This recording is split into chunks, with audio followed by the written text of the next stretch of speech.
سبق الإنذار.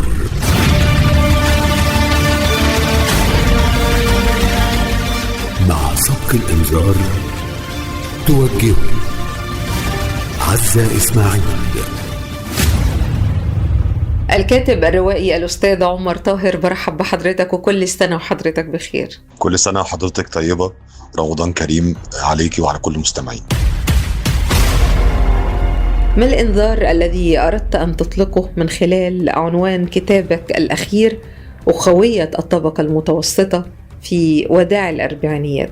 هذا الكتاب الذي صدر في 21 من شهر فبراير الماضي، والذي ذكرت في مقدمته: لا أشعر بالأسى تجاه الفرص التي أهدرتها، يكلل الامتعاض نظرتي للفرص التي أهدرتني. والله حبيت أطلق أكتر من جرس إنذار. يعني جرس الإنذار الأولاني ليه علاقة بأننا ناخد بالنا من الطبقة المتوسطة، من احتياجاتها، من الحفاظ على تاريخها، من مراعاة الظروف اللي بتمر بيها. جرس الإنذار الثاني ليه علاقة بأن كل واحد ياخد باله من صحته العامة، لأنه الكتاب مبني على تجربة صحية صعبة مريت بيها. والجرس الإنذار الثالث أنه أنت محتاج تعيد مراجعة أفكارك وأنت بتودع الأربعينيات.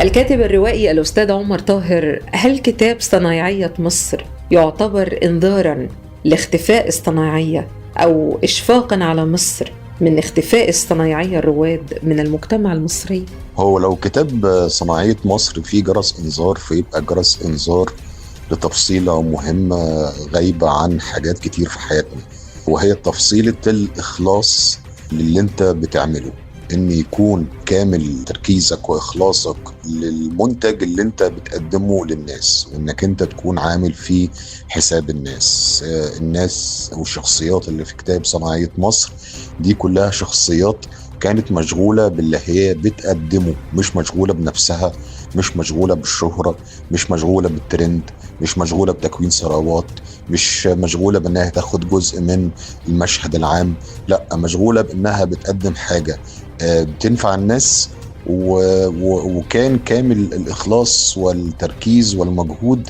في سبيل نجاح المنتج اللي بتقدم، مش في نجاحهم هم الشخصي.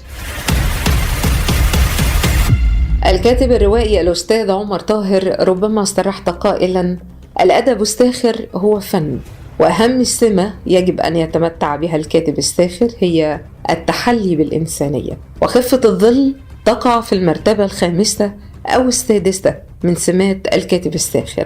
كيف تؤخر صفة خفة الظل في سمات الكاتب الساخر بحيث تسبقها صفات أخرى كالإنسانية؟ هي نظرية إن أهم خصال الكاتب الساخر التحلي بالإنسانية، دي نظرية أطلقها عمنا الكاتب الساخر الكبير جلال عامر، وإحنا نقلناها عنه، وأنا مؤمن بيها تماما جدا، وشايف إنه خفة الدم دي اللفة اللي أنت بتلف جواها هدية قيمة وكبيرة وعليها القيمة. فلازم الكاتب الساخر علشان تكون كتابته مؤثرة ومفيدة ومش مجرد إفيه أو نكتة بتتقال ومتتسمعش مرتين، لازم تكون فيها قدر من الاهتمام بتفاصيل غير خفة الدم وغير النكتة. لكن عندي وجهة نظر بقدمها، عندي هموم برصدها، عندي مشاكل بقول فيها وجهة نظر، عندي نقد بحاول أبروزه.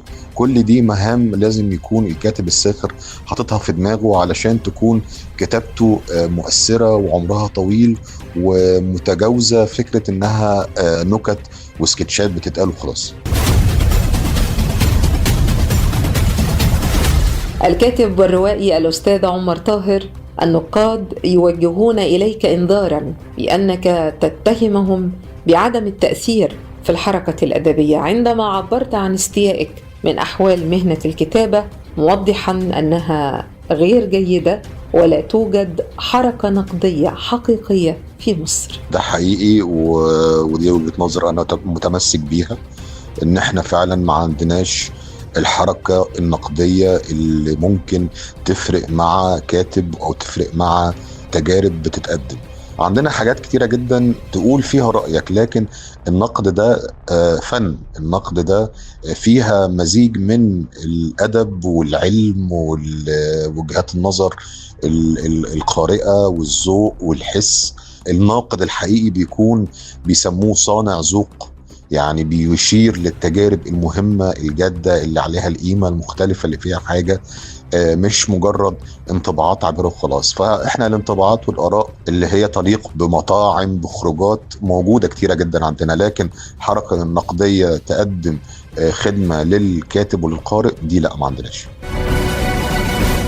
الكاتب الروائي الأستاذ عمر طاهر، ربما قلت ذات مرة إنه أهون على الزوجة أن تقول لها أنت طالق من أن تقول لها أنت تخنتي. فهل هذا إنذار للزوجات السمينات أم تحذير للأزواج؟ ده هو تحذير للأزواج، يعني تحذير لكل زوج راجل إنه يصون النعمة اللي بين إيديه. فصون النعمة دي عايزة مجهود، والرجولة الحقيقية إنك أنت إزاي تعرف تراعي مشاعر اللي قدامك، إزاي تعرف تطبطب عليه، إزاي تعرف ترفع روحه المعنوية. فدي كلها حاجات إنذارات للرجالة يعني. إنذار من الكاتب الروائي السيناريست الأستاذ عمر طاهر، ترى لمن يوجهه وماذا يقول فيه؟ والله أحب أوجهه لنفسي، يعني أوجه إنذار لعمر طاهر أقول له خد بالك من التزاماتك ومن صحتك ومن الحاجات اللي أنت بتحاول تعملها، إنك تعملها بإخلاص وبتعملها بأقصى مجهود تقدر عليه، وشد حيلك كده يعني.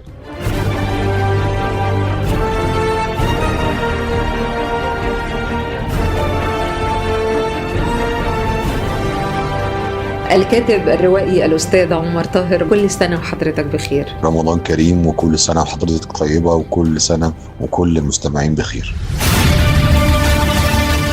مع سبق الإنذار. مع سبق الإنذار وجهت عزة إسماعيل.